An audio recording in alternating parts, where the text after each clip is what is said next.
Hey, good afternoon, everyone. Welcome to our Metro Transit Community Connect, our online forum for Metro. My Metro team is here today, and we're going to provide you with updates on what Metro is doing these days. This is a part of a quarterly Connect opportunity, and we look forward to presenting things to you today. I've got my team on board. We're going to be talking about things like recent news and programs. We're going to give you project updates and construction closures and information about our service planning and accessibility. But before we do that, Whitney, can you give us the rules of the road? Yeah, I can. I'll leave this agenda up for just like a few seconds longer because I was late to click it while you were going through it, just so people can see our plan for today.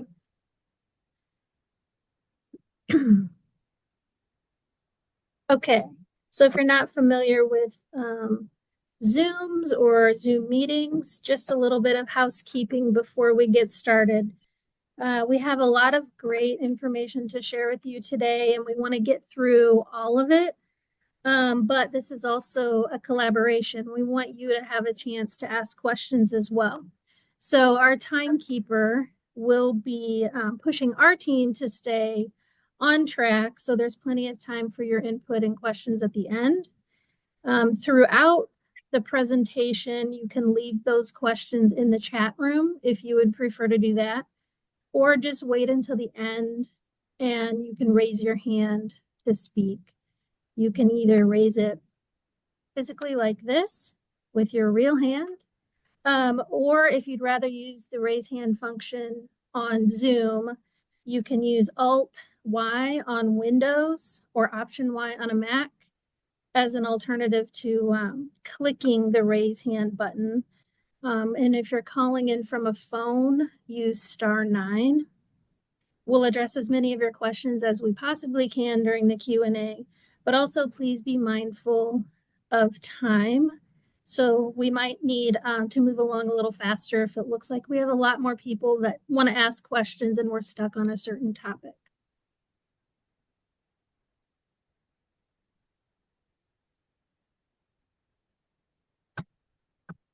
Okay, so we might have some new people here. So what I wanted to do was start off with just a background about Community Connect. This series in November is our third set of Community Connect open houses. We started hosting these sessions in May, and we'll continue them on a quarterly cadence. I just want to point out we do have one more in-person public open house on Monday, November 11th, and that is at the North County Transit Center. It'll be between 4 and 6 p.m. But Community Connect is your platform to interact directly with Metro teams, hear about the latest updates, and influence the decisions that shape your daily commute. Together, we'll explore the latest news, upcoming changes, and strategies for a sustainable, efficient, and user-focused transit system. We know you want better access to our teams and information, and we want the same. These events will continue to morph based on your needs. We've already heard some things that we can do to help make them better, possibly location changes. But we'll switch it up and dive into smaller spaces, larger venues, transit centers, community parks, really anywhere that we need to be to get closer to where you are. These are intended to reach everyone, not just our transit customers and people that ride our system every day. It's an open forum because everyone needs Metro, whether they ride or not.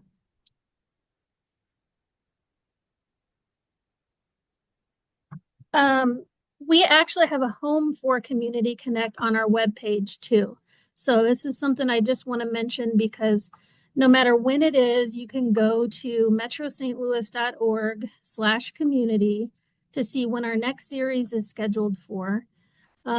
And currently we will be having these meetings again in the first week of February 2025. so 3 months from now. But you can provide feedback anytime. So on this webpage, we have a form where you can submit and it will get directly to me and our team who organize these meetings, and just give us feedback on what you'd like to see, any specific content you want to hear about, or even locations. If you know of a good community center or a place that would like to host one, then reach out to us. All right, Mr. Stewart. Okay, very good. I'm going to talk a little bit about our workforce. As you know, we've been looking for operators and mechanics and call ride operators, and our programs have been very successful thus far. We have reached our goals as it relates to bus operators, and we have reached our goal in terms of call ride operators, which means that we've been doing some things in the last few months, and we have a big service change scheduled for December as a result of being able to fill those positions. So there's information that's out on a new service change, and there'll probably be more information on this program today. And I have my team on board to answer any questions that you may have concerning that. We actually have a hiring event scheduled for tomorrow, November 9th at our North County Transit Center, and that's from 10 a.m. to 2 p.m. We are focusing primarily on mechanics. We still need mechanics. We still have a $5,000 signing bonus available for mechanics. That bonus is for call ride operators as well through tomorrow's hiring event. So if you know anyone that's looking for a job and would like to work for a great company like Metro Transit, great wages, great benefits, call ride operators starting at $21 an hour, then please send them our way.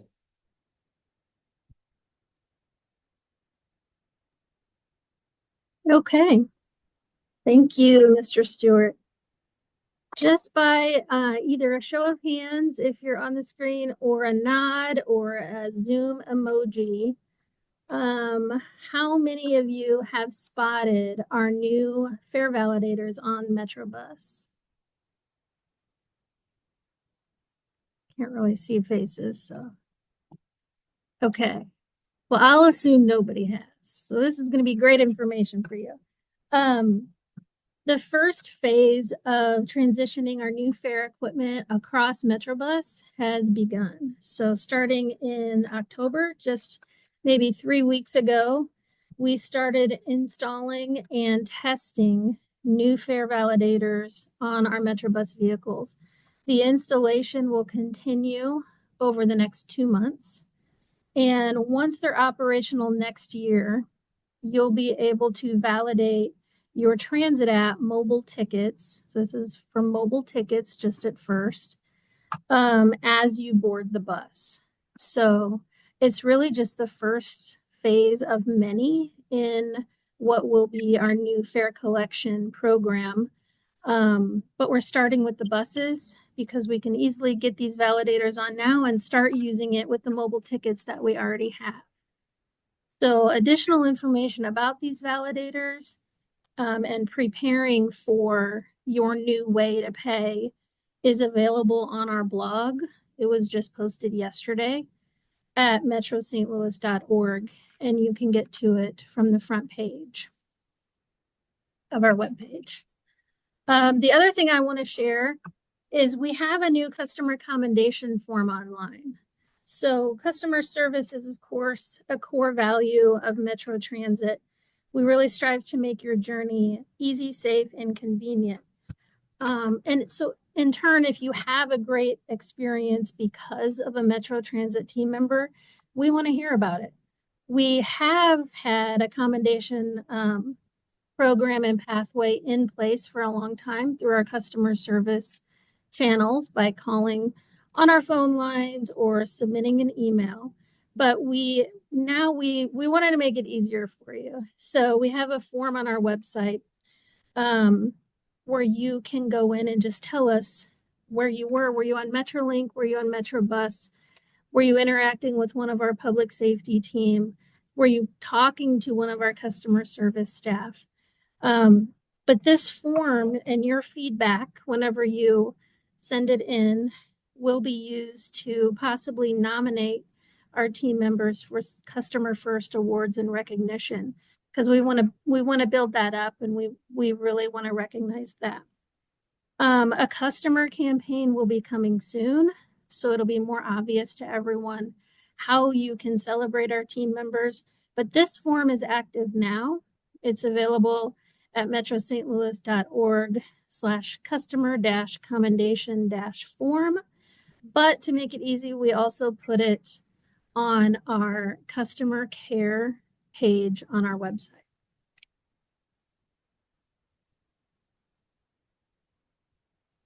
Okay.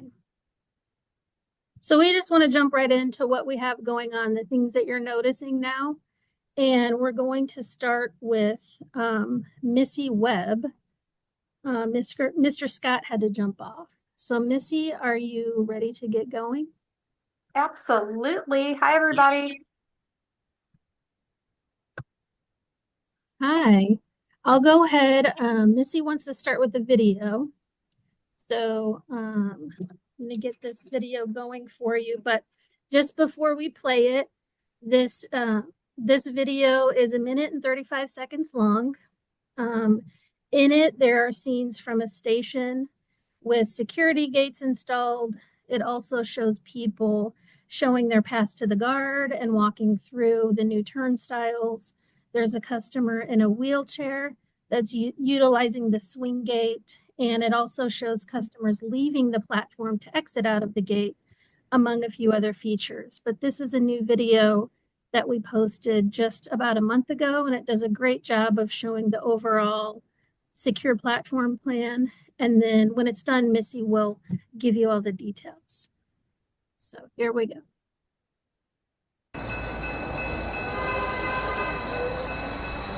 Metro Transit's Secure Platform Plan is a safety initiative that is improving security and enhancing the customer experience at all 39 Metrolink stations. Key elements of SPP include new security gates that require customers to purchase tickets before accessing platforms, new fencing and controlled access for better security, high-definition cameras and improved lighting to monitor station activity, and security personnel on site to assist with fare compliance. The SPP upgrades are intended to enhance access to and from the platforms.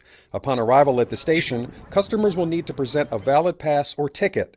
Metro Security will then activate the gates for entry to the platform. Accessible entrances are available for individuals using wheelchairs, bicycles, strollers, and other mobility aids. Metrolink security upgrades will not impact ticket purchasing. Tickets are still available at vending machines located at all transit centers. Please validate your ticket at the red validators before presenting it to Metro Security and proceeding through the gates. When you have arrived at your destination, please follow the signs that will guide you to the exit. Metro Security will be on site around the clock to ensure minimal disruption during the implementation of the Secure Platform Plan. Allow yourself a few extra minutes to become familiar with the new boarding process. For updated information about SPP, visit rideonmetro.org/SPP. That's rideonmetro.org/SPP.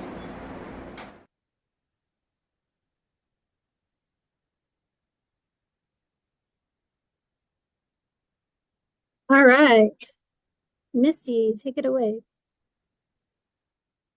Well, thank you for that video. That was a lot of fun making that video. I didn't really want to be in it, but I had to. So as you can see, what we've done is at the 4 locations in package 1, which were completed, we have staffed those packages. Those 4 packages are Emerson Park, Jackie Joyner Kersey, Washington Park, and College, also known as Southwest Illinois College. We are currently under construction in package number 2, which on this photograph or on the slide, it's noted in a green color. Del Mar Loop, Forest Park, DeBoliver, Central West End, Cortex, Grand Union Station, and Civic Center. Each one of those particular locations in package number 2 are in different levels of construction. We are moving forward and hopefully will be completed by the end of this year on all of those locations. On the graph, you will see that we combine the other packages into one package. That's now package number 3. It's noted in yellow on this particular slide. And those are all the remaining stops left. Those will be constructed, and this project overall in totality should be completed by the end of 2026.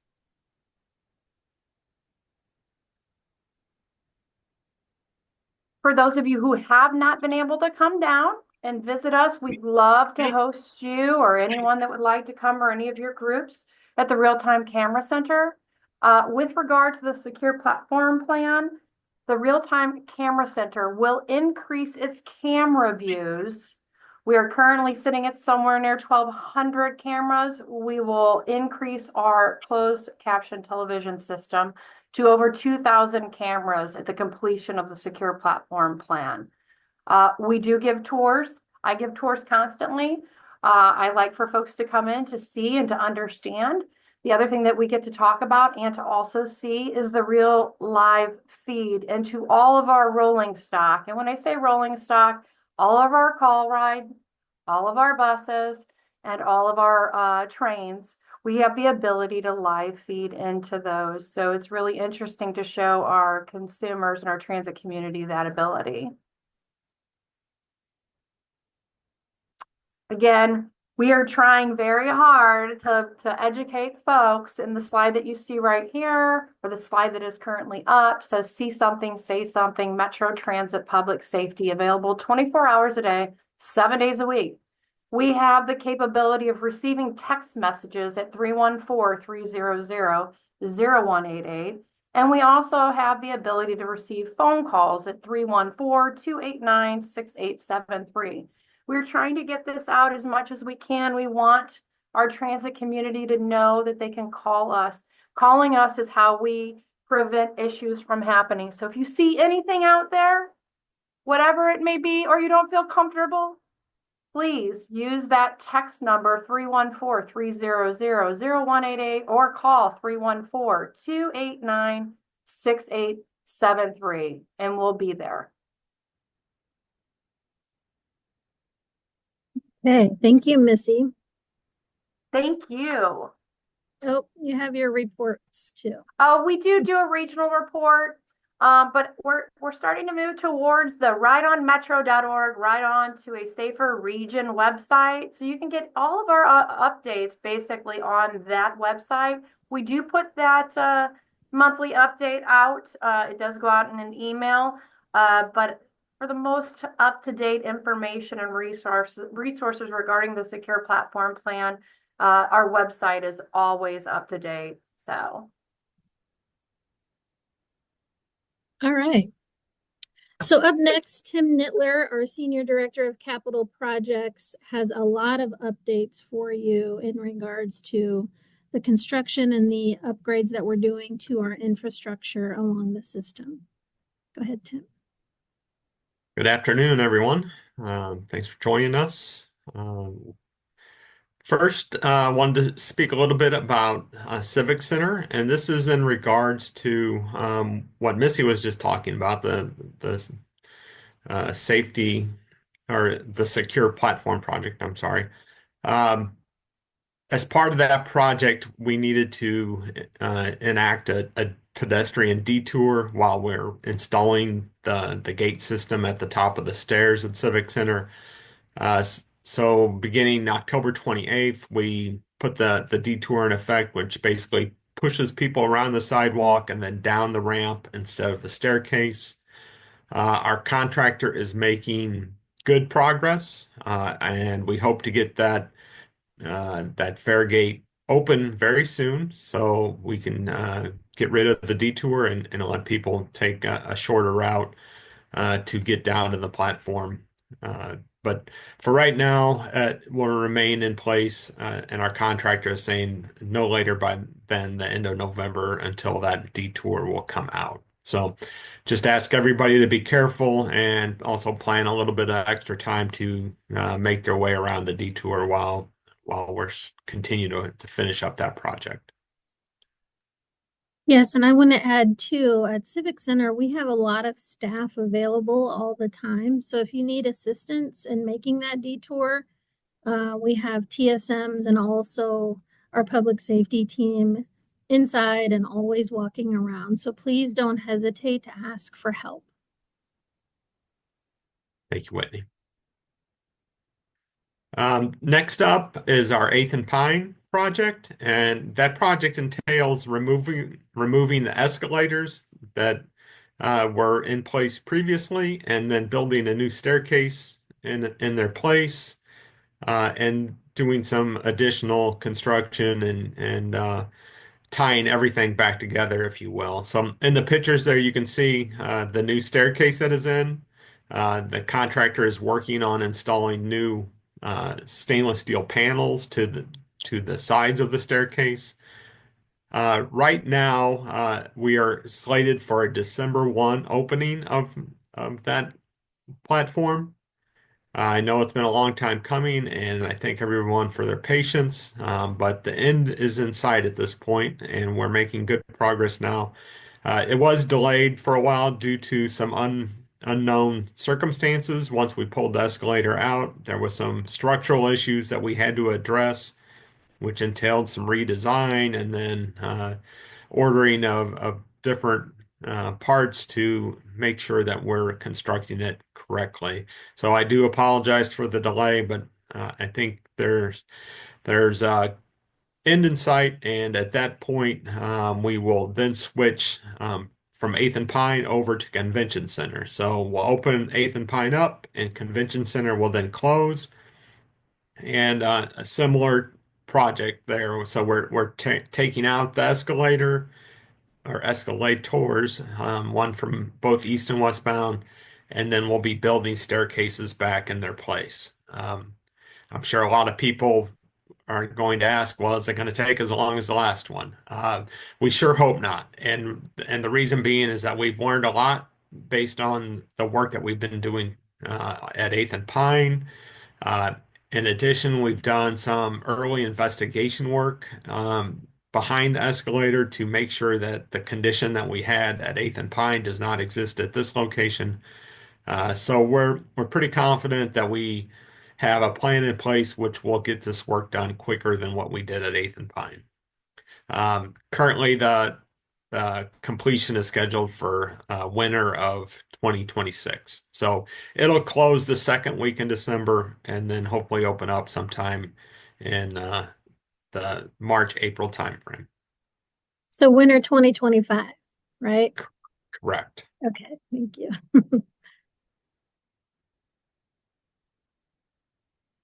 And then the last project I wanted to chat about, work that's been ongoing since the summer, installing a new standpipe in the downtown tunnel. And that standpipe is an important safety feature for the tunnel. It allows us to connect emergency water supply to that standpipe from up at the street level in case of a fire. So what would happen if there was a fire in the tunnel? They would charge the water from a hydrant up at the street level, which would in turn push water to all parts of the tunnel, allowing firefighters to have access to the water and put the fire out. So there is a standpipe in place currently, but it is old and has met its useful life. So we're redoing that by installing this new, nice, bright red standpipe into all sections of the downtown tunnel. The work is wrapping up. We have to finish painting the standpipe, and there's a couple more connections that we need to make, and then we'll start performing the safety test necessary to get it finalized. So should be wrapping up by the end of the year. The only thing that is holding or potentially could hold us up is if the temperatures dive too quickly. We're counting on keeping some nice weather in place. I think our paint needs to be at 45 degrees or higher in order to perform the work. So we are trying our best to get that painting finished up and moving on and finalizing the project very soon.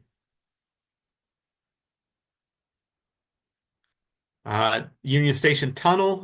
This is a project that's been a long time in the coming. Um, we do have a contractor on board. We had a bid opening earlier this fall, and we are in the process of finalizing all the paperwork.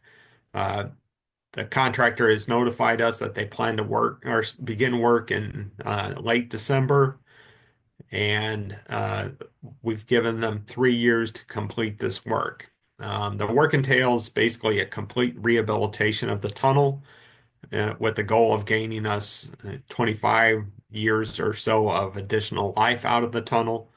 Um, it will require some single tracking through the limits of the tunnel. It'll be evening single tracking, so after 6 p.m. or after 8 p.m., depending on if there's any activities going on in the city. But and they won't be continuous for the 3 years, but we will need a lot of single track activity going on through that tunnel. So you can expect a little bit of delays, and we'll be running a construction schedule. But I'm sure Whitney and her group will make sure that everybody is notified of those potential single tracks and what it'll do to their schedules. Yeah, Tim keeps us busy for sure in marketing and communications. Okay, thank you so much. Now Jessica Gershman, our Assistant Executive Director of Service Planning, wants to give you an update on one of our largest Metrobus service changes coming on December 2nd. Thanks. So thanks, Whitney. We've talked about this before, and we're glad to be back here, and that after months and months of planning, we are inching closer to implementing this major service change that's going to allow us to make improvements to 19 routes in Illinois and Missouri for Metrobus. So we have incorporated a ton of public feedback from our colleagues in operations, and talking to drivers and making sure that we're getting all of this right. But basically, this change will be part of an iterative plan where we were able to, due to the workforce gains that Mr. Stewart referenced earlier, make improvements to service, particularly for frequency, in January and June of calendar year 24. So this December change is more about fine-tuning routes, making them more efficient, using the resources that we have, which are still more limited than they used to be, to the best that we possibly can. And we're matching the service that we're providing to the demand that's out there in changing markets. So again, this December change, it's a pretty, there's a, pretty big level of change for routing in particular. It's not as much about frequency here, but again, coverage and the where of the routes.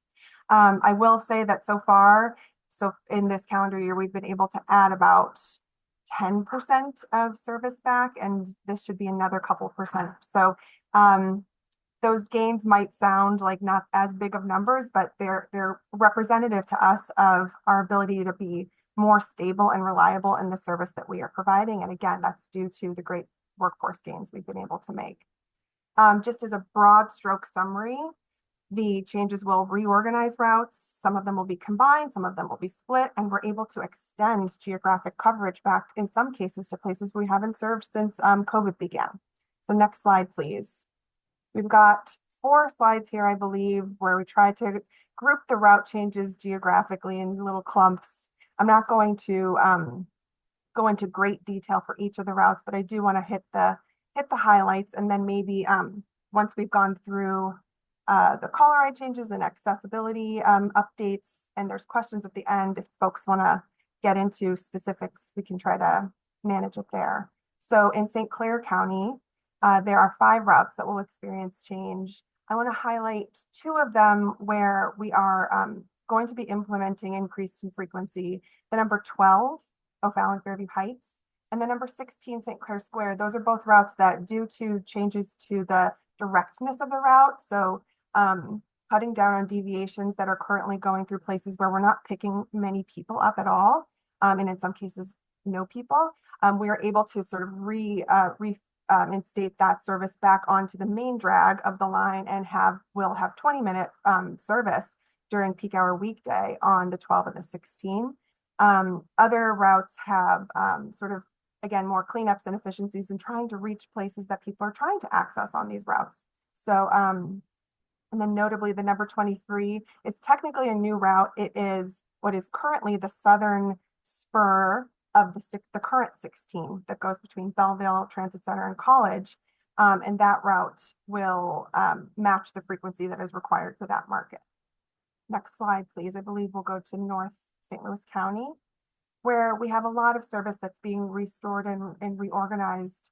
I will highlight the 35 Rock Road and the number 100 Hazelwood.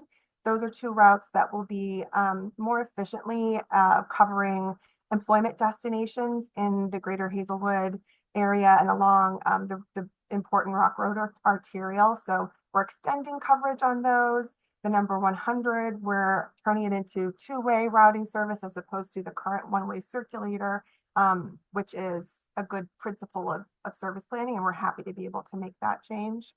Other things to highlight, going back up to the second item on that list, the number 60 route, we're going to be extending it so that it will connect to North County Transit Center. So you'll have a transit center on each end of that line. And then the 66, 67, and 68, I would group those together because we're in a way reorganizing some of the destinations that are served by those routes. But essentially the 60s, the 76 is meant to serve major employers along mainly North Hanley, and 77 and 78 are being reorganized to make sure that we are as directly and efficiently as possible covering all the other important destinations in North County, north of 270 primarily. So next slide, please. A set of routes here that serve St. Louis City and more like mid-county, notably the number 31 Shodo. That route will still serve the Maplewood Transit Center, but it will not pull into the station. It will serve it on the street on Manchester. But this allows us to extend the route to connect to the Brentwood Transit Center. And so you could connect in a couple different places to Metrolink from the 31 Shodo. The number 40 Halls Ferry Broadway actually represents a combination of the current 40 and the number 174X. So you will now have a single seat ride from Civic Center Transit Center to the Broadway North Taylor Station, to Riverview TC, and then all the way up to North County Transit Center. So we hope that this is really a game changer for people who are looking to commute to and from downtown St. Louis. The number 41 Lee has a small tweak to cover part of the number 174X that won't be covered anymore. And then another combination route example is the number 79 Clayton Ferguson. Some riders might recall that there used to be a route that connected North County to downtown Clayton. Well, we are bringing that back again. So basically what is today the 47 Hanley will become part of the 79, and you'll have that single seat ride from downtown Clayton up to North County Transit Center. And then last slide, please.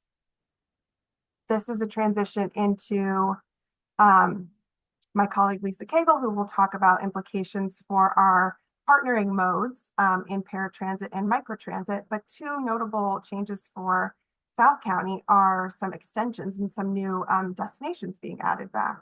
The number 21 Watson will now have two end terminus patterns. One will still go to the Community College Merrimack campus, and the other will extend out to Fenton. This enables us to utilize our microtransit service differently. And again, Lisa will get into that. And the number 49 Lindbergh, lastly, not a huge change, but a really important one to us. We're going to be changing that routing a bit so that we are now serving again with big bus Mercy South Hospital, which has not been served by bus since before the pandemic. So we're really thrilled to be able to make that change. And I believe what I want to highlight here on this slide is that there's about 700 stops, I think, that we are going to have to either add or alter as a part of this December service change. So we are hard at work at organizing this and being as efficient as possible. But as you can imagine, there's not a magic wand where at the start of service on Monday, December 2nd, everything is immediately changed over. So please be patient with us that first week or two as we change signs over. Please use the bus stop ID number that you see on your stop as your reference. That's your guiding light, and you know to look that up when you're calling customer service or when you're looking it up in your transit app. That's your baseline for getting good trip information and real-time information. Obviously, please reach out to Metro customer service to get to sort of confirm if you're concerned that you're standing in the wrong place, and know that we are training our bus operators to make sure that they understand the change. But as an example, you might be standing at a northbound number 47 stop on December 2nd, and you're trying to get up to North County Transit Center, and the stop still says 47 on it. You see a bus coming and the head sign says 79. That's your bus. So there won't always be like an immediate, our ability to change the signage over won't be perfect, but please be patient with us and know that that bus stop ID number is the information to use. Okay, and I'll turn it over to Lisa to talk a little bit about how these bus network changes impact our Caller Ride service and our VIA microtransit service. Thanks, Jess. So, hi, happy Friday, everybody. So these changes that Jess is talking about on Fixed Route lead to some good changes for Caller Ride. As she noted, Caller Ride service area will be slightly increased by the increase in the geography of buses in South County. So we'll be able to cover Fenton, so that Wally's that she mentioned, and we'll be able to bring back the Mercy South Hospital connection. So I see that JMO said in the chat that you're very happy about that. We're excited about that too. That will be a big help to a lot of our customers. And with these service improvements in Fixed Route, it allows us to be a little bit more strategic with our VIA microtransit service as well. So with bringing back some service hours and coverage in North County, we will be doing some changes to that zone to make it better, more productive service for our riders. So we can go to that next slide. So right here on this slide, if you can see it, there is a picture of North County. So there's a green polygon over a yellow map.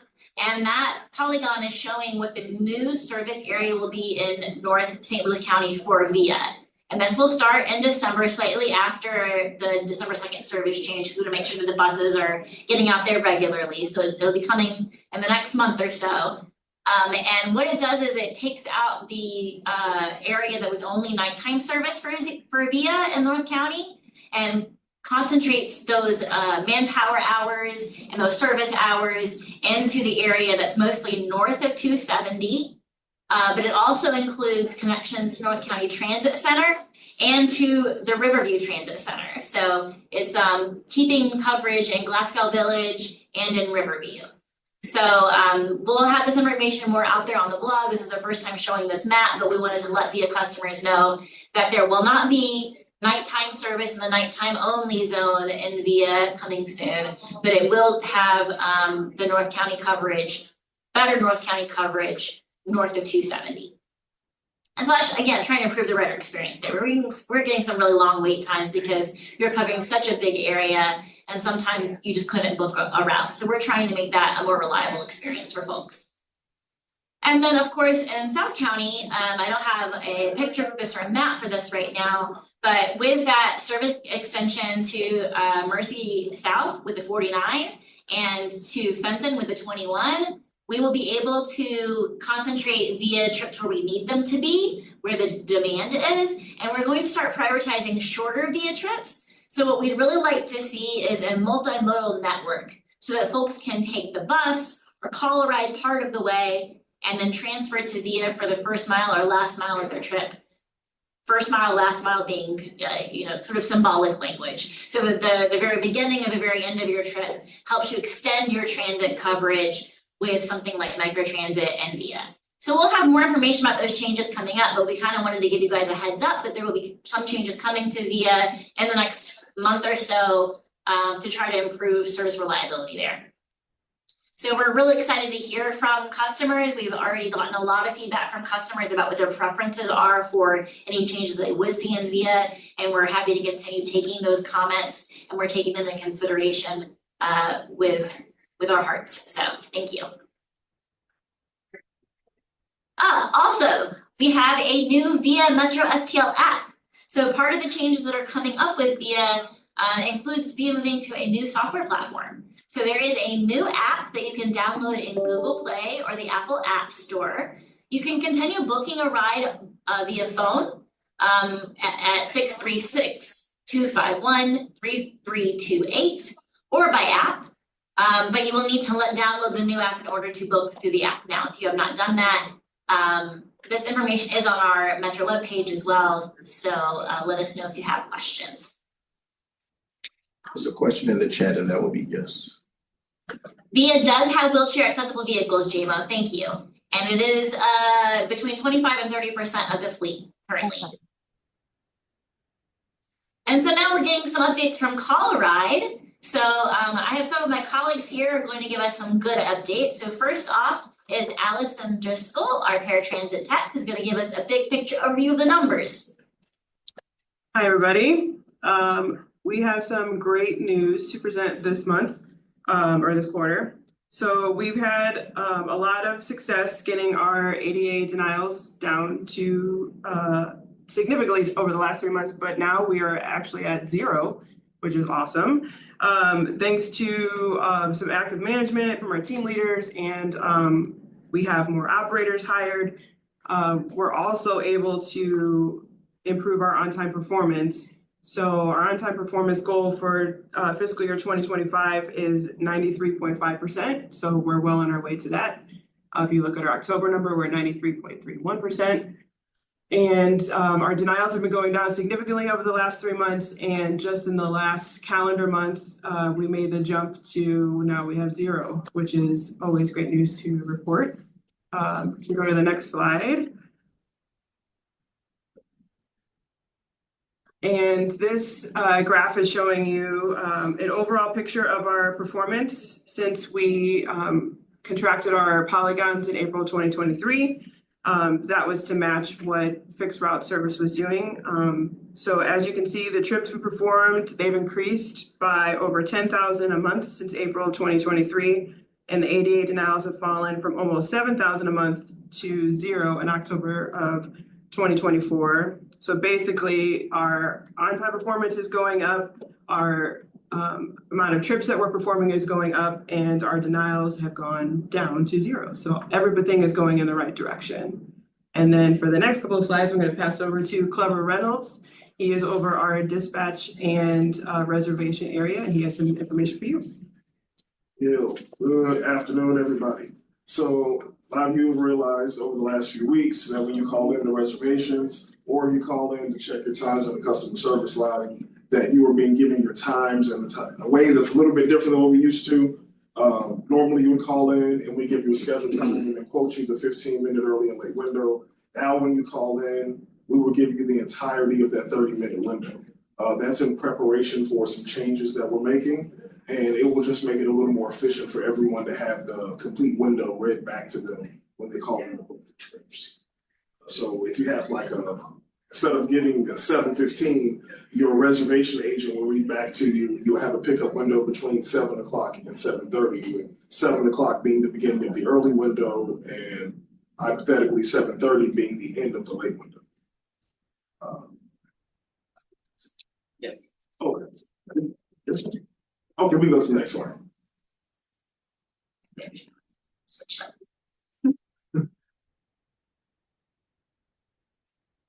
You can go to the next slide. No, actually go back one slide. Go back one slide. Sorry, I was reading it differently. Also, just to kind of assist with the wait times on the reservation queue that we commonly get every single day, it would just having a shorter wait time would be to call after 8:30. A specialist now transitioning to a time where we have no ADA denials. There's much more of a guarantee and a confidence that you'll have a trip. So if you're calling in to reservations for an ADA ride, call after 8:30. we'll make sure that the trip is provided under ADA guidelines. Great. So this slide that we're on now is telling you some other new information. We are currently completing our internal testing of the new software. As we announced at our last meeting, we are using Spare as our new reservations and dispatch software. We're doing the internal testing. We've been doing a lot of internal testing. The people in this room have been doing internal testing to make sure that we've got our processes in place and that when we do switch over, it will go smoothly for both our employees and for you, our customers. The other good news is something that we had mentioned before is that we wanted to do some testing of how the notifications work with the new software. So you'll get automatic notifications either via phone or text or via the app or email. And there's sort of different versions of the scenarios that we can set up. And so we want to test those with customers to see what that they like most and to make sure that they understand what's going on. So we have some customer testing of this going on starting actually the end of next week. So the rest of November, we're doing some testing and we might even be doing some testing into December, but we definitely have some sessions scheduled for next week and the following week. If you are interested in helping us test notifications or any other piece of the customer communications piece of the software, please do let us know. You can email Amy Parker at adaservices@metrostlewis.org. I'm sure most of you are very familiar with her contact info, but she is collecting all that information. And then the other thing that's coming soon is we will have automatic trip reminders for everybody that are available. So we want to make sure that we have everybody, all of our call rate customers' current address, phone number, and email, so that we make sure that when we send you a notification, you actually get it. And to make sure that we have that information, we are asking you to call 314-982-1505, option 3, between 9 a.m. and 4 p.m. any day of the week to confirm your best contact information. And we're asking you to call that number between 9 and 4 because those are not our busy times. our highest busy times are before 9 a.m. So we don't want you to call and try to update your information and everybody's waiting in queue. So call during our less busy times and we'll make sure that we'll get your information updated so that as soon as we have those reminders available to everyone, you will be able to get them at your correct contact info. I just wanted to piggyback off of the comment. It looks like Jeanette, last name, let me check the last name. Maddox, in response to you stating about the testing, that is our ultimate goal. We're also going to have our transit service management team out in the field to engage with our passengers as well. So our ultimate goal is to be a little bit more engaged on the streets as well. So thank you very much for your feedback on us implementing a better way to engage our riders in all aspects of the changes as well. And that was Terrell Butler, who's responding to that. He's our senior TSM over here at CallRide. Okay, thanks, ColorRide team. Now it's Amy Parker, Director of ADA Services. Good afternoon. I'm Amy Parker. I'm the Director of ADA Services, and I just have a couple of slides. We could go to the next one. I just wanted to take today to just kind of give some information. It's probably a reminder for lots of people about the things that happen at the Transit Access Center, which is part of my world and my department. The Transit Access Center staff works down at our headquarters, but also at the actual Transit Access Center, which is down near 8th and Pine. And Tim will be so happy when the station is opened back up again. So I'm counting down. Things we do there. We do eligibility assessments for folks who are interested in using CallRide. We call those ADA paratransit eligibility assessments. So that is where people come in, they meet with our mobility assessment evaluators, and we really try to help people figure out what are the options that are going to work best for them to use transit. We also are the place that you can come in person or send us your stuff by mail or online through our secure way to submit that information if you just need to get a disability-based reduced fare ID. So that's for folks who don't have a need for call a ride, but they do have a disability and they're eligible to pay half price on Metro Bus and Metrolink. We also have a travel training program. I get surprised sometimes, and I shouldn't be, but I am, when people maybe didn't know that we offer travel training. So that is for people who are seniors or who have disability, who are interested in getting some assistance to learn how to use MetroBus, Metrolink, and even VIA. Our travel trainers will meet with you where you are, meet with your family if your family wants to be involved, and help you figure out a plan and learn a specific route, maybe to go to work, to school, to church, to go visit your grandma, any of those things. Or they also might help you learn to plan trips using the tools that we have out there.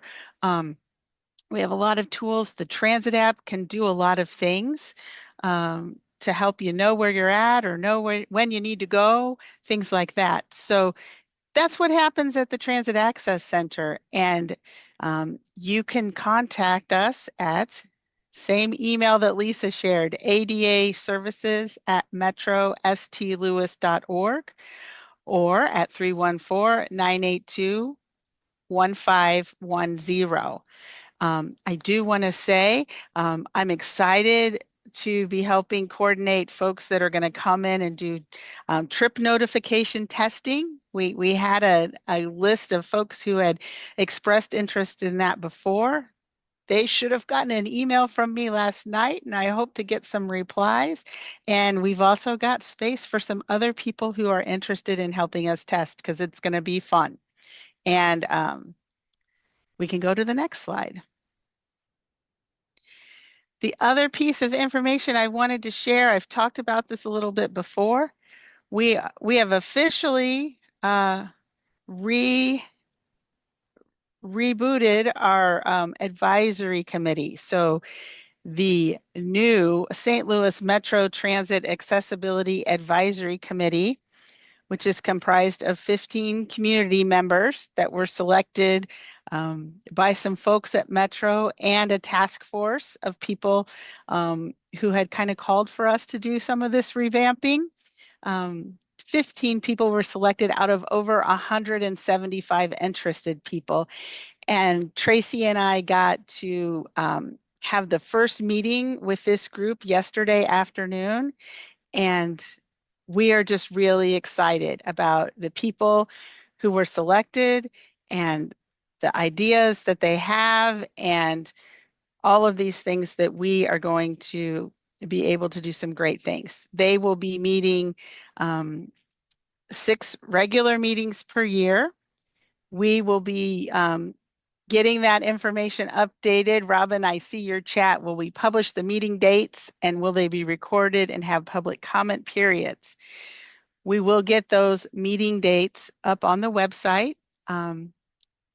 You might be able to imagine that establishing a time that 15 people with 15 different schedules and lives can agree for a meeting was no small task, but we accomplished it yesterday.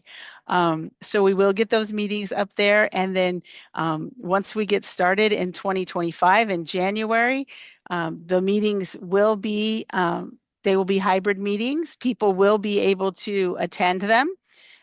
Even if you're not on the committee, you're certainly welcome to attend either by Zoom or in person. And we are looking to have a lot more of that information about what the committee is doing up on that website. And I think that's my update.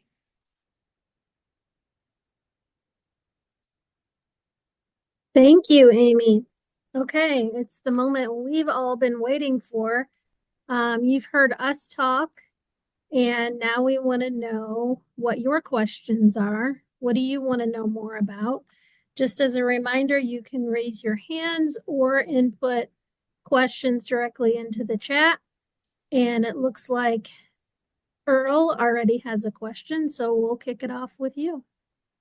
Hi, thank you, Whitney. For those that haven't met yet, some of you I definitely have. My name is Earl Sims. I'm the new public policy and advocacy manager for Paraquat. So look forward to working with everyone. If I haven't got to meet you yet already.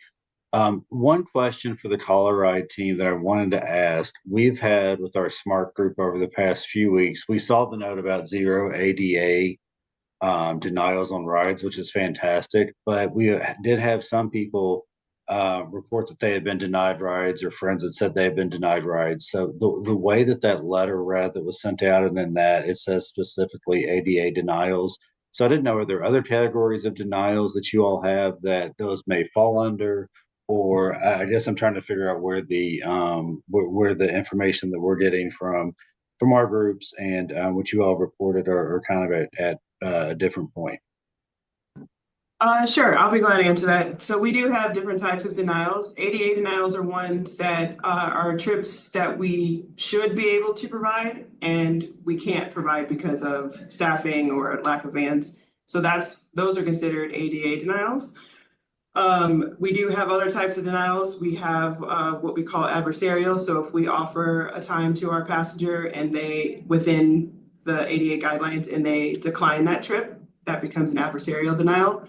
If they are asking for a trip that is outside of the time that we are running or outside of the area that we are running, that's called an eligibility denial.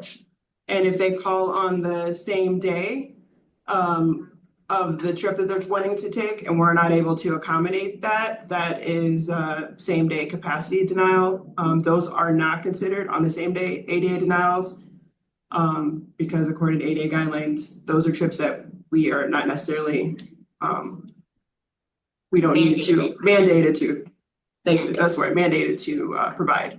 So yes, there are different types of denials, but the ADA denials that we're talking about, those are the trips that we should be able to provide, and for reasons like staffing, lack of vans, whatever, we're not able to, so. Okay, thank you for the information. Sure. Are you able to share where you are with some of the other denials as far as some of those other ones, so we can, I would try to figure out a way I can keep track of them because we get asked and it comes up in our SMART meetings almost weekly. So there's something with a denial that comes up. So I didn't know if there's a resource where that's able to be tracked publicly or how that kind of works.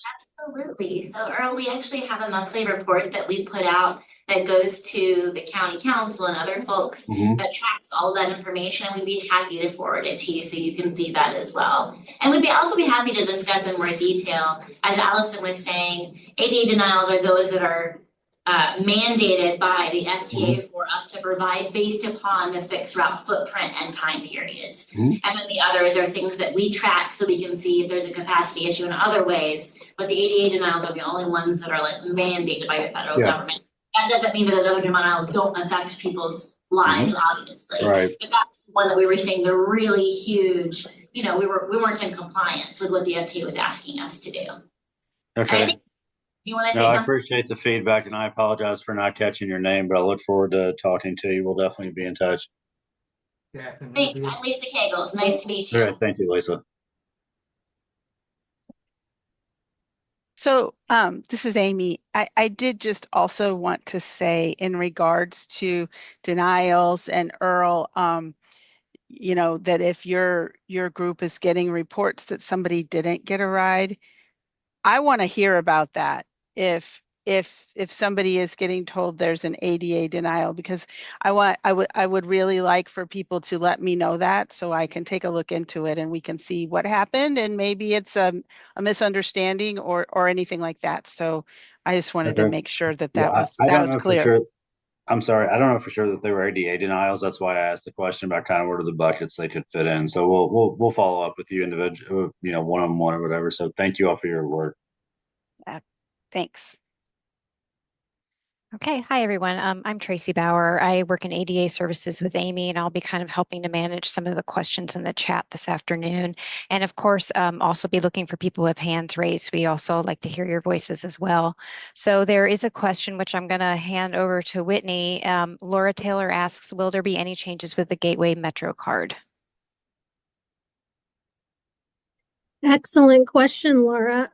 There will not be any changes as far as using the card. So for now, customers who have a Gateway card, you can continue to load it and you can continue to use it.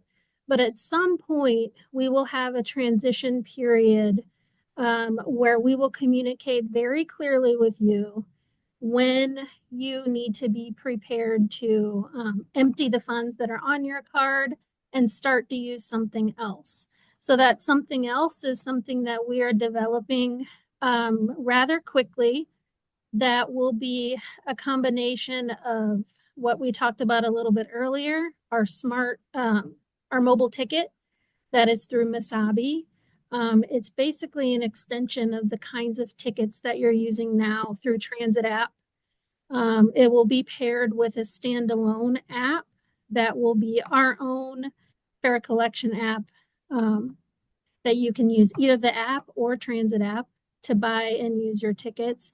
And then at some point in a later phase, there will be a smart card component that will be tied into that same fare collection system. So there won't be any, Martin, can you mute, please? Thank you. So there won't be any changes to the Gateway card except for when we're ready to transition off of it. Right. Thank you, Whitney. The next is a few different comments from Robin. She covers a lot of different areas, so I'll try and point them in the right direction. Robin says, I noticed that VIA has been expanded from South and North County, but West County has become the stepchild. I know I have asked many, many times about Community Connects to be held out there or out here, meaning West County. Secondly, I would like to encourage that some of these be held in the old format of a town hall.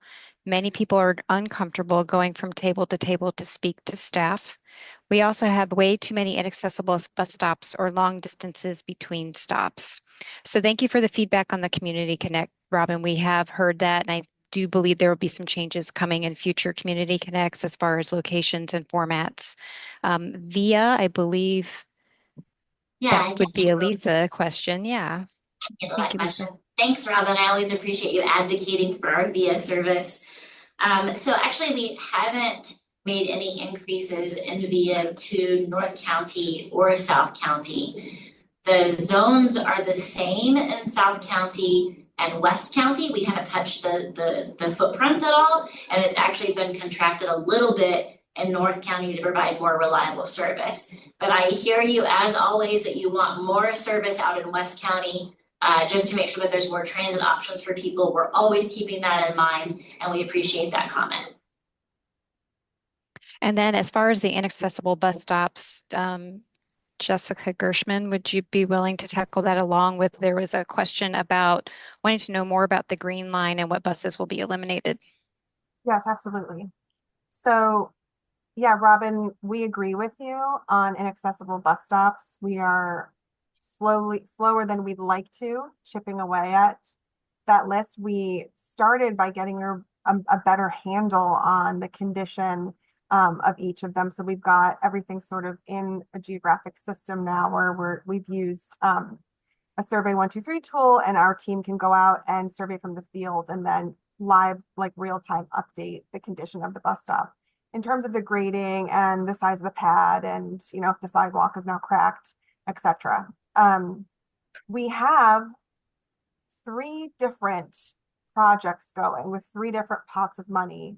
One of which is capital funding from our agency, and 2 of which are either grants that we saw through East West Gateway or partnerships with a jurisdiction. So we're going to have the ability to focus on bringing up the accessibility of some stops in the city through working with David Newberger and the city departments there. And we have a pot of money, a grant that we were awarded to work on county stops. So I would say this, like I said, we take this data in ourselves, but we encourage everyone to flag for us the stops that are, that, you know, you would consider your highest priority, because we can't do them all. It costs a lot of money and a lot of time to go through the environmental review. You'd be surprised to work with the FTA to enable us to do this work. But please, if there's ones that are just, it's a top of your list, we would love to know which ones you would suggest to us, and we'll do our best to coordinate that with sort of the data and the ability we have to work with our partners within our funding now. But please know that we are continuing to work away at that. And then lastly, the long distances between stops. We work between, I mean, the guidelines are between 800 and 1100 feet between stops. So if there's places where you think the spacing is off, please flag that for us. We keep that metric pretty tight on our service planning team. And then, oh, I see you've written back. Okay, Olive going west. So maybe we can chat a little bit more offline about that. And then I see Mr. Cressy had a question about the green line and what buses will be eliminated. Okay, so when you bring on a new service expansion, it cannot be at the expense of other service. So we are not like removing a ton of bus service in order to put money into this proposed light rail service. No. The bus network will be redesigned to complement and allow for like a greater extension that would connect to that newer Green Line north-south backbone. So we are in early stages now. As you may know, we're in 15, moving to 30% design. And we are in this year-long period of environmental review. So we're not there yet where I can tell you exact bus routes, but I will say that our team has been working with our consultant to think about, okay, if this light rail is here in Jefferson, do we need the number 11 there anymore in South Jefferson to duplicate that service? Or can we reallocate those resources to beef up service on South Broadway instead? So it's all about using Green Line to help extend the reach of the bus network and make sure that we are really propping up and building up our network by perhaps reallocating some bus. But it's going to be really vital that we keep a lot of the bus in cross-section, intersection with Green Line, because we know that we have a hub and spoke network. And so I hope that helps answer your question. It's not like the Chippewa is going to go away completely, but we may rearrange it. Great. Thanks, Jess. Some other positive comments from Mr. Cressy is that he loves VIA and their new app. They're reliable and cheaper and less restrictive than ColoRide. Lisa did say that actually the VIA trips are the same price as ColoRide trips, so just keep that in mind. And that he also loves the app for the bus and the train. And then Mr. Dwayne Grease has his hand up, so I'm going to go ahead and ask him to unmute and let us know what his comment is. Okay, I'd like to say how happy I am to be able to attend a meeting like this, so I learn good information of what's going on with Metro in every aspect, just not ColoRide, which I am a frequent rider. So my question has to do with the fact, when does the new changes in the expansion in the bus system go into effect? You might have said it, but I don't know if I caught it. So that will be December 2nd. December 2nd. Thank you very much. Mm-hmm.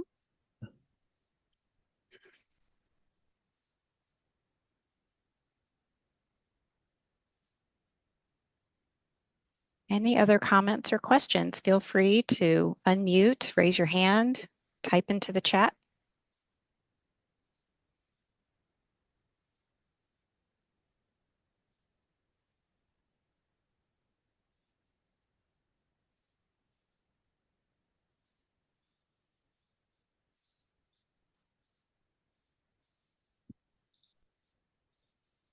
We have a quiet bunch today.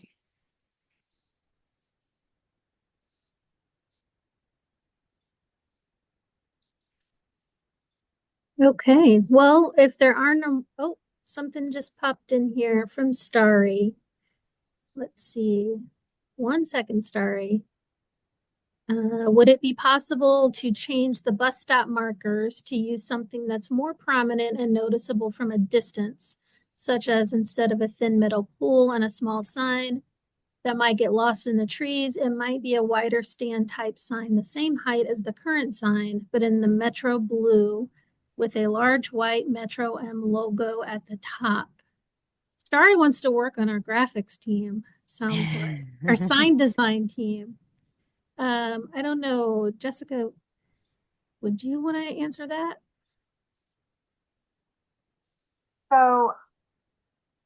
I'm just reading through it.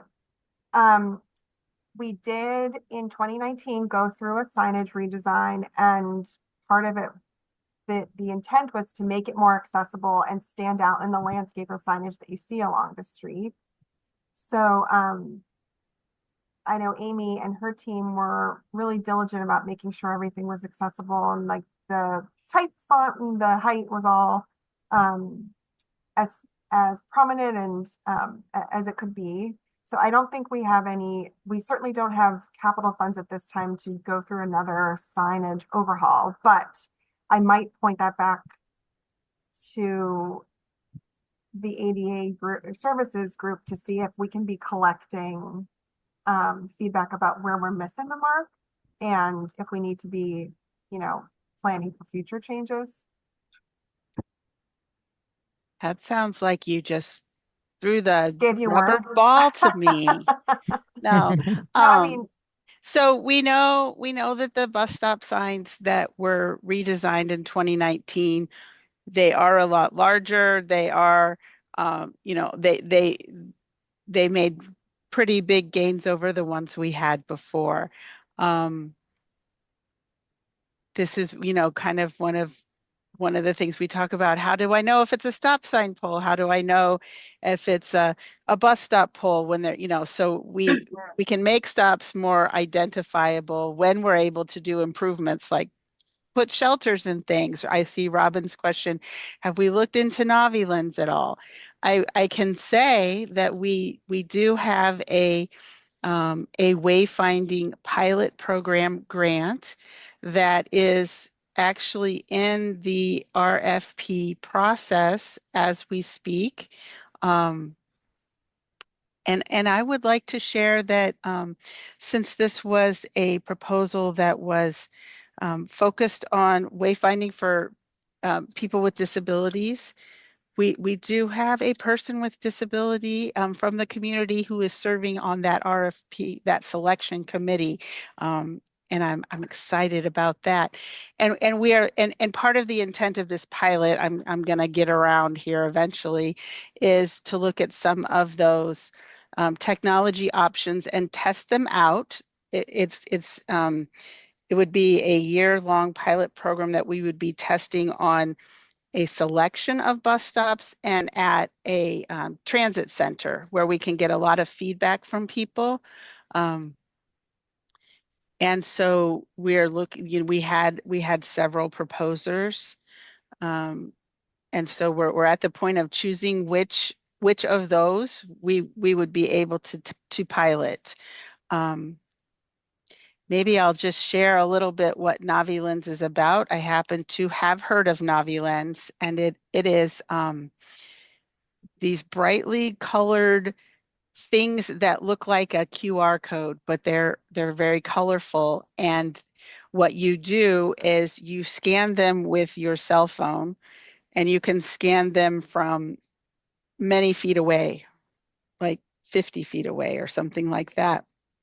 And then it will connect you to let you know what's there. It can do all kinds of great things like hook up to the feed, maybe tell you when is the next bus coming, maybe tell you in your language what is going on, all of these things. So that is an example of a wayfinding technology that is very interesting.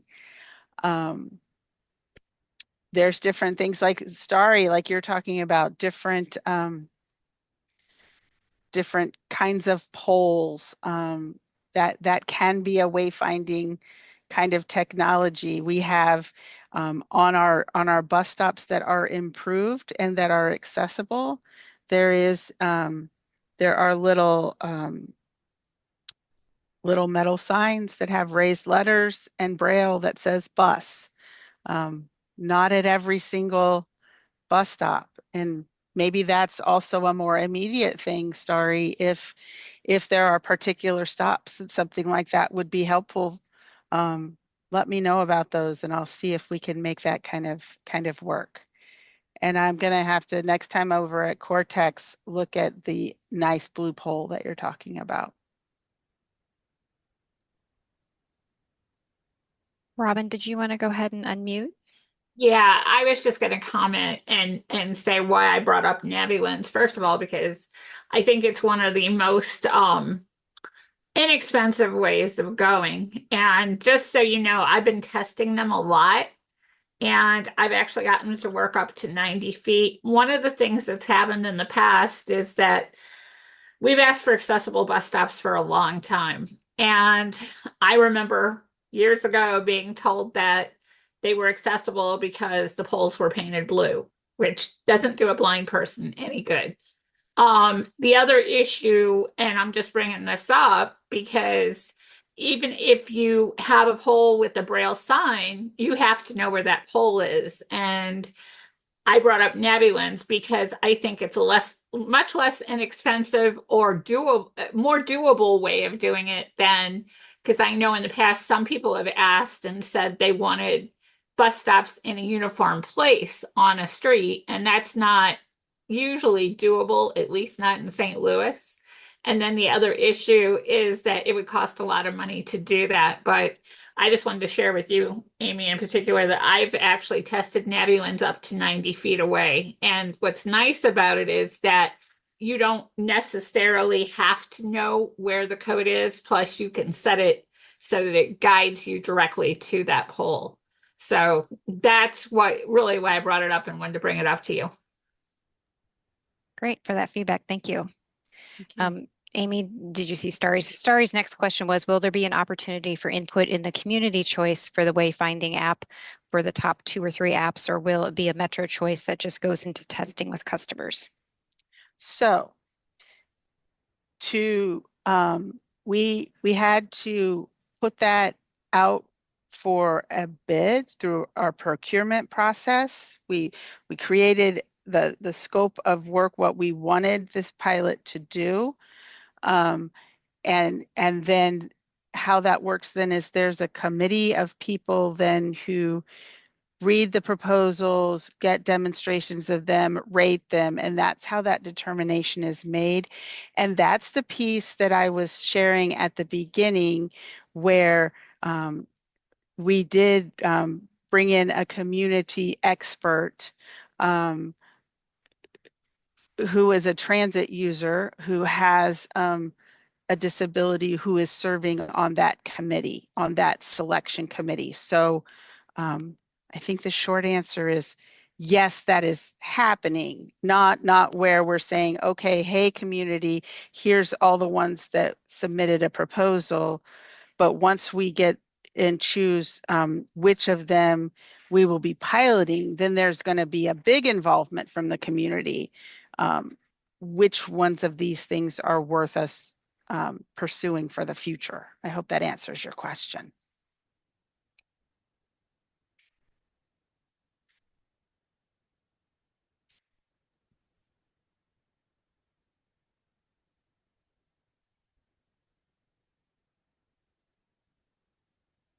Any other questions?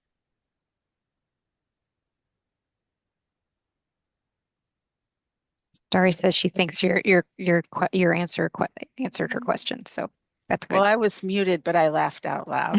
Thanks, Starry. Starry, you certainly are more than welcome to call Amy or myself if you want to talk about that process a little bit more in depth. We'd be happy to do that with you. And you have our number.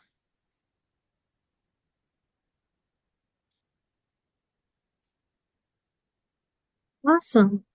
Well, once again, we thank you for joining.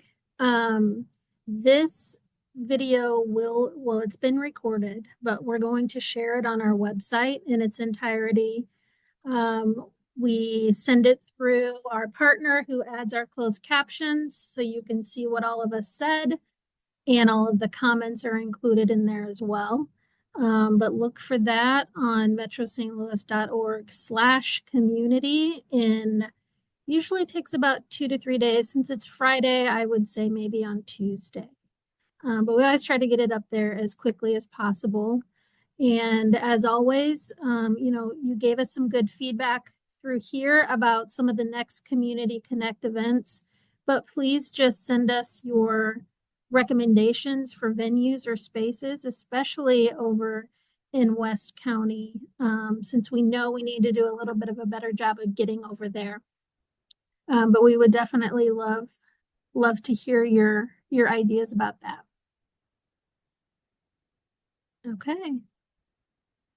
Well, on behalf of the Metro team, thank you so much again, and I hope you all have a great weekend. Hey, Whitney. I was trying to get off mute and I apologize for cutting Oh, us that's off. okay, Earl. Go ahead. No, let's connect on a West County event. I think probably maybe working with one of the county council members, either Harder or Hancock, might be a good idea there to find the Sounds great. location. Okay, That's sounds all I had great. to say. I was trying to type that in a chat, but I think I accidentally sent it directly to Amy. It's all right. Thank you all for putting that on your radar, though. I know the smart group's been asking for that. Yeah. Excellent. And it's okay. I know where Whitney works. She visits me often. All right. Thank you all. Okay, thanks everybody. Yeah. Bye. Thank you.